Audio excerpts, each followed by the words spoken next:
За намайг Бачарлын Батбаатар гэдэг Монгол банкны санхүүгийн мэдээллийн албаны даргаар ажиллаж байна. Тэгээ миний хувьд бол Монгол банкнд 15 дахь жилдээ ажиллаж байна. Ер нь анх Монгол банкнд орсон түүх гэвэл оюутан болоод 1-р курстэй миний хувьд эрдэм шинжилгээний баг хуралд оролцоод Монгол банкны сургалтын төвд 1 жилийн хугацаатай суралцах тийм ихээр шагнуулж ирсэн.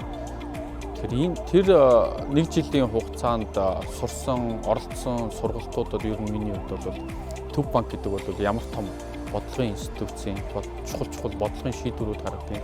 За дээрэс нь мөн тэнд ажиллаж байгаа хүмүүс хүний нөөц нь ямар хэмжээнд боловсрсон, мэдлэг ур чадвартай хүмүүс вэ гэдгийг бол 1 жилийн хугацаанд хараад ер нь энэ байгууллагад орж ажиллах бол миний одоо эрхэм зорилго байх юм байна гэдэг бол өөртөө тийм чиглэлийг тавиад за тэгээ суралцж байгаа 4-р курсээ төгсөхдөө шалгалт өгөөд Монгол банкны хяналт шалгалтын газарт бол анх орж ирсэн. Намайг төгсөх ажилд орохдоо зэрэгцээд ерөнхийдөө 2008-9 онд олон улсын санхүүгийн зах зээлийн хямрал олон улсын зах зээл дээр нүүрсэн. За тэгээд тэрнтэй зэрэгцээд Монгол улсад ч гэсэн банк санхүүгийн салбарт бас докторгүй үйл явдлууд бол болж ирсэн байж байгаа санхүүгийн докторгүй. Жишээлбэл тэгэхэд Анод банкнд бүрэн эрхт төлөөлөгч томилогдсон. За Зоос банкнд яг ажилд орсны дараагаар эрх хүлээн авахч томилогдсон. За ингээд дөнгөж төгссөн хүүхдийн хувьд бол банкны эрх хүлээн авах үйл ажиллагаанд оролцоод за тэгээд төрийн банкыг байгуулад эрхчлэлд нь ингээд Монгол шуудан банкны нэгтгэх үйл ажиллагаа. За тэгээд ингээд хадгаламж банкнд эрх хүлээн авах үйл ажиллагаа гэдэг. Ер нь банк санхүүгийн салбарт нэлээд тийм том сорилтын он жилүүдэд миний хувьд бол яг банкны салбарын бодлого, хууль эрх зүйн зохицуултууд дээр ажиллаж явж ирсэн байж байгаа. Залуу улсын санхүүгийн гэмт хэрэгтэд тэмцэх байгууллага буюу ФАТФ ээлжид хурлаасаа Монгол улсыг хяналтанд байх орнуудын саарлж хсалтанд оруулсан шийдвэрийг гаргасан байна. Тэгэхээр энэ хүнд нөхцөл байдлын үед бол бас миний хувьд яг л одоогийн энэ Монгол банкны санхүүгийн мэдээллийн албанд ажилд томилогдсон байж байгаа. Бид нар хамгийн анх яг ФАТФ-оос өгсөн үүрэг даалгаврын 50%-ийг бүгд найрамд хятадд улсын Бээжинд хотод хамгаалаад дуусгаад яг ковид гараад ер нь нэлээд их орнуудад тархацсан. За хөл хорой тогтоогоод эхэлсэн. Ажлууд бол цааш явхад үнэхээр хүндрэлтэй болж ирсэн. Тэгээд дараагийн ажлын хамгаалтыг ФАТФ-оос бол хийх боломжгүй хойшлуулнаа гэдэг асуудлыг яриад тэгээ хамгийн сүүлдээ ФАТФ ерөнхийлөгчөөс бол юу гэж хэлж ирсэн гэхээр та нар өөрсдөө Монгол улсад очих тийм үнэлгээчнээ олж чадах юм бол бид нар ингээд энэ үнэлгээний ажлыг зохион байгуулах боломж байна гэд.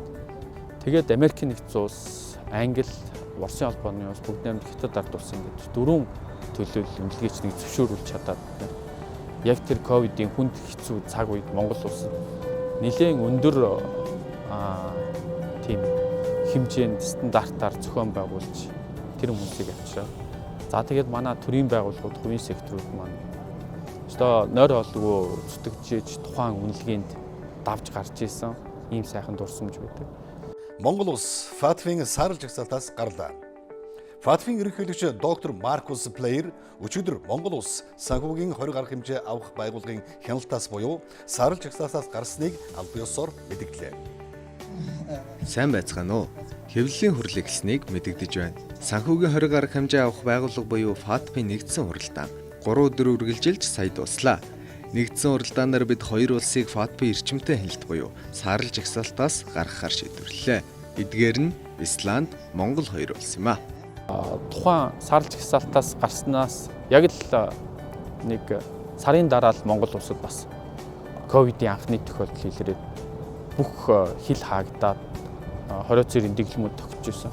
Хэрвээ бид бас яг тэр л үед цаг хугацаа алдалгүйгээр тэр ажлыг зохион байгуулж чадаагүй бол магадгүй хэдэн жилээр тухайн үнэлгээ хойшлох, Монгол улс саарлж хсалтаас гарч чадахгүй байх.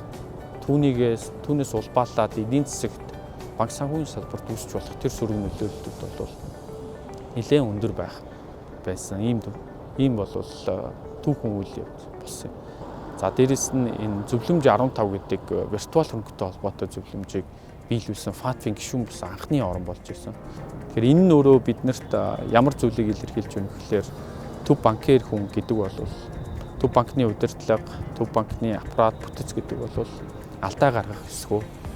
Ер нь бол Төв банкир гэдэг хүн за өөрийн гэсэн үнд зүйлтэй, ёс зүйтэй, зарчимтай өндөр хэмжээнд мэрэгжлийн түвшинд боловсрсон ийм хүн байх ёстой шүү гэдэг бол зарчим ойлголтыг миний ажилласан энэ 15 жилийн хугацаанд бол би ойлгож авсан байж байгаа. За тэгээд миний хувьд бол одоо ингээд 100 жилийн түүхтэй ийм Төв банкны салбарынхаа ой болж байгаа энэ цаг хугацаанд банкны салбар гэдэг энэ их том айлын нэгэн хэсэг болж өөрийнхөө төвшөнд бол ажил хөдөлмөрөө зориулээд явж байгаад бол аз завшаантай, хувь тохиолтой гэж өөрөөрөө бол өөрийгөө азтай тооцож явдаг.